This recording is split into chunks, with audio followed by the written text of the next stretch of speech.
नमस्कार दोस्तों, मेरा नाम है मोहित और आप देख रहे हैं ऑल जॉब्स। आज की जो जॉब है वो बहुत सारे कॉलेजेस और यूनिवर्सिटी में निकली हुई है और इस सिंगल वीडियो में मैंने बनाने की कोशिश की है। आप देखिए, तो जो पहली ये जॉब्स निकली हुई है वो जीएसएफसी यूनिवर्सिटी है गुजरात में, उसमें निकली हुई है। ये गुजरात प्राइवेट यूनिवर्सिटी के उसमें है और ये गुजरात स्टेट फर्टिलाइजर जो एंड केमिकल लिमिटेड है उसके अंडर में है। इसके बाद जो इसमें क्या क्या जॉब्स हैं, जैसे पहली जो है ड्रिल इंस्ट्रक्टर की है और यहाँ पे इसका देखिए अप्लाई नाउ का लिंक भी दिया हुआ है, आप अप्लाई कर सकते हैं। और इसमें जो पीडीएफ है, देखिए यहाँ पे जो डाउनलोड जेडी दिया है, यहाँ पे मैं क्लिक करूँगा तो एक पीडीएफ खुल जाएगी डाउनलोड होके। ये मैंने पहले ही डाउनलोड कर चुका हूँ, तो ये देखिए अब मैं पीडीएफ पे आ जाता हूँ। तो इसमें क्या है देखिए, तो इसमें जो मतलब क्या क्वालिफिकेशन रहने वाली है वो मैं बता देता हूँ। तो इसमें आपके पास क्या होना चाहिए, इसमें लिखा है स्टेशन ऑफिसर या सब ऑफिसर कोर्स होना चाहिए एनएफएससी नागपुर से, फायर एंड स्क्वाड ड्रिल्स में ड्रिल की पोस्ट है इसलिए। और 5 साल का एक्सपीरियंस होना चाहिए फायर स्टेशन या फायर एकेडमी का। ठीक है, तो इसमें ये आपके चाहिए और ये रेगुलर टाइप की है, 5 साल के लिए कॉन्ट्रैक्ट होगा जिसमें 1 साल का आपका प्रोविजन है और मतलब रेगुलर ही रहती है, प्राइवेट यूनिवर्सिटी बट सैलरी से। अगली जो जॉब है एनसीसी पीआई की है, तो इसमें देखिए क्लिक करते हैं तो इसका क्या क्वालिफिकेशन दिया हुआ है। तो इसमें आपके पास क्या होना चाहिए, रिटायर्ड आर्मी पर्सनल होना चाहिए विद मिनिमम रैंक ऑफ जेसी और equivalent expertise in army related training. और ये बेसिकली इसके लिए जो यूनिवर्सिटी में स्टूडेंट्स हैं उनको एनसीसी सिखाने के लिए है। ठीक है, और इसमें रिटन टेस्ट और पर्सनल इंटरव्यू होगा और वो नहीं है। उसके बाद अगली जो पोजीशन है टैली कॉलर की है, ये 3 पोजीशन है, इसको आप देख सकते हैं, इसमें अच्छा वो रहेगा। इसमें आपके पास कोई भी ग्रेजुएट डिग्री होगी, देखिए इसमें लिखा है कोई भी आपके पास ग्रेजुएट डिग्री होनी चाहिए और उसके साथ साथ में आपके पास 1 साल का एक्सपीरियंस होना चाहिए रिलेवेंट फील्ड में, या fresher with good communication skills भी आप, यानी कि फ्रेशर भी हैं तो भी आप इसमें ज्वाइन कर सकते हैं। ठीक है, ये भी अच्छी पोजीशन है, आप इसमें भर सकते हैं। 3 पोजीशन है ये। जिम ट्रेनर की भी है इसमें, तो आप अगर जिम वगैरह करते हैं तो उसकी भी शौकीन है, तो उसके लिए आपके पास क्या मतलब क्वालिफिकेशन जो है सर्टिफाइड पर्सनल ट्रेनर होना चाहिए फिटनेस सर्टिफिकेशन के साथ, bachelor degree in exercise science या स्पोर्ट्स साइंस या रिलेवेंट फील्ड में होना चाहिए, CPR and first aid certification आना चाहिए। ये सब दिया हुआ है और इसमें आपका अदर बेनिफिट क्या मिलेंगे, ग्रुप मेडिक्लेम इंश्योरेंस भी मिलेगा, पॉलिसी है, ग्रुप पर्सनल एक्सीडेंट पॉलिसी भी है, पीएफ भी कटेगा और ये रहेगा। ठीक है, तो आप इसमें भर सकते हैं। अगली जो पोजीशन है वो डीन एकेडमिक अफेयर्स की है, ये बड़ी पोजीशंस होती हैं, तो इसमें आपके पास पीएचडी इन इंजीनियरिंग होना चाहिए, साइंस या मैनेजमेंट होना चाहिए और minimum 15 years of research experience होना चाहिए, देखिए यहाँ पे दिया है।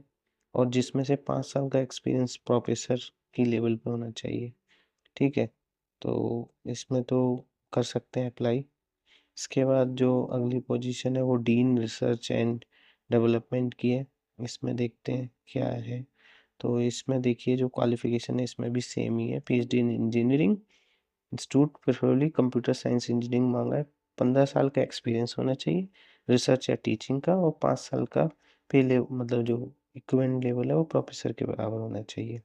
ठीक है, और उसके बाद है professor of practice department of life science में, तो ये प्रोफेसर की वैकेंसी है। तो इसमें आपके पास जो एलिजिबिलिटी है, distinguished expert who made remarkable contribution in their profession from various fields such as engineering, science, literature, fine arts।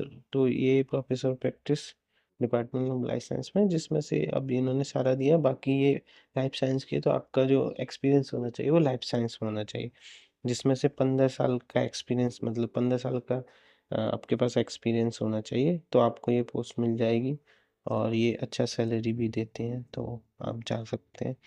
ऐसे ही professor of practice department of management है, इसकी हम अगर पीडीएफ देखिए क्लिक करके खोल रहे हैं तो यहाँ पे भी देखिए ये आईटी सेक्टर में और फाइनेंशियल बैंकिंग में मांगा है और इसमें आप अप्लाई कर सकते हैं।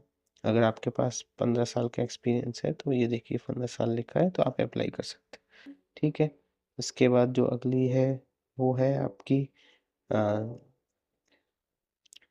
Assistant professor fire and ECS. तो असिस्टेंट प्रोफेसर की वैकेंसी है फायर एंड ईसीएस की। तो इसमें आपके पास जो क्वालिफिकेशन क्या होनी चाहिए, एम ई एम टेक मांगा है इसमें। देखिए यहाँ पे है आपके पास एम ई या एम टेक या M S C full time हो तो भी चलेगा, विद मिनिमम 50% 5 मार्क्स।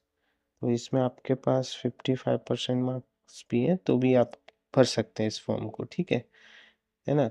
और पीएचडी प्रेफरेबल है और जो फ्रेश ग्रेजुएट हैं, स्ट्रॉन्ग एकेडमिक बैकग्राउंड है तो वो भी कर सकते हैं। फायर प्रोटेक्शन इंजीनियरिंग में और इंडस्ट्रियल सेफ्टी इंजीनियरिंग में होना चाहिए। ठीक है, तो आप इसमें भर सकते हैं। अच्छी यूनिवर्सिटी, सैलरी भी अच्छी दे देगी।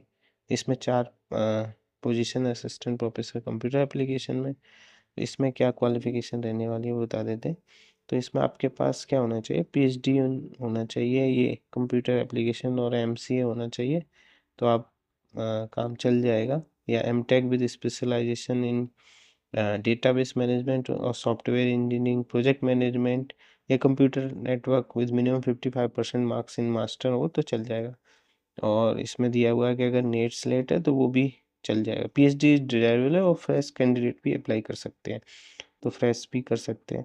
ऐसे असिस्टेंट प्रोफेसर मैथमेटिक्स जो है उसमें 6 वैकेंसी है देखिए, है ना। यहाँ पे ये असिस्टेंट प्रोफेसर है मैथमेटिक्स और 6 वैकेंसी है तो यहाँ पे भी आप अप्लाई कर सकते हैं। अब इसमें आपके पास क्या क्वालिफिकेशन होना चाहिए हम देख लेते हैं। तो ये देखिए आपके पास पीएचडी और MSc in mathematics, applied mathematics, business mathematics होने चाहिए, मिनिमम 50% मार्क्स, 5% मार्क्स होने चाहिए। नेट स्लेट जीएस सेट है तो ठीक है, उसके साथ फ्रेश ग्रेजुएट जो भी है वो भी अप्लाई कर सकते हैं तो ये लोग ले लेंगे। अगर असिस्टेंट प्रोफेसर मैनेजमेंट में 3 वैकेंसी है, देखिए इसमें क्या क्वालिफिकेशन होगी। तो इसमें जो है पीएचडी या MBA with NET SLET GATE चाहिए इसमें और फ्रेश 55% मार्क्स ही चाहिए तो आप इसमें अप्लाई कर सकते हैं। ठीक है, उसके बाद है सीईओ इंक्यूबेशन सेंटर गिटार का एक पोजीशन है और इसमें आपके देखिए म्यूजिक रिलेटेड है ये। तो इसमें बैचलर डिग्री इन आपका कुछ भी होना चाहिए जैसे, है ना, लिखा भी है इसमें। और उसके बाद master degree in business administration होना चाहिए, ये है। और 10 साल का एक्सपीरियंस होना चाहिए तो इसमें एक्सपीरियंस की ज़रूरत है। और manager senior manager incubation centre, कोई गिटार करके नाम दिया जाए और बिजनेस रिलेटेड सेंटर ही होगा। तो इसमें आपके पास देखिए जो दिया हुआ है, क्या दिया हुआ है कि क्वालिफिकेशन है आपके पास वही graduate and post graduate design business administration इसमें होना चाहिए। और एमबीए अगर है पार्ट टाइम या फुल टाइम तो भी ठीक है और 7 साल का एक्सपीरियंस होना चाहिए। ठीक है, फाउंडर या को फाउंडर कोई भी स्टार्टअप का ऐसे तो आप इसमें भर सकते। मैनेजर सीनियर मैनेजर एडमिशन में एक पोजीशन है तो इसमें भी आपके पास जनरली ग्रेजुएट पोस्ट ग्रेजुएट होना चाहिए। तो इसमें जो देखिए क्या दिया हुआ है, graduate and post graduate 50%, 55% marks. और आपका जो 10 years ऑफ एक्सपीरियंस चाहिए सीनियर मैनेजर के लिए और मैनेजर के लिए 8 to 10 year एक्सपीरियंस तो आप इसमें भर सकते हैं। ठीक है, और इस इन सब की जो लिंक है, जैसे ये जो प्रोफाइल लिंक है या रोल्स रिस्पॉन्सिबिलिटी वाली, वो मैं आपको शेयर कर दूंगा। और इसका जो अप्लाई नाउ वाला लिंक है, यहाँ पे आके आप अप्लाई कर सकते हैं जिस पोस्ट के लिए आपको करना है। देखिए ये खुल गया, यहाँ पे आप इसमें अप्लाई कर सकते हैं। तो मैं ये आपको शेयर कर दूंगा, ये वाली लिंक है जो कॉमन लिंक है, इसको मैं आपको शेयर कर दूंगा, आप इसको अप्लाई कर सकते हैं। ठीक है, थैंक यू। अगर आपको कोई इन्फॉर्मेशन चाहिए तो कमेंट बॉक्स में लिख दीजिएगा।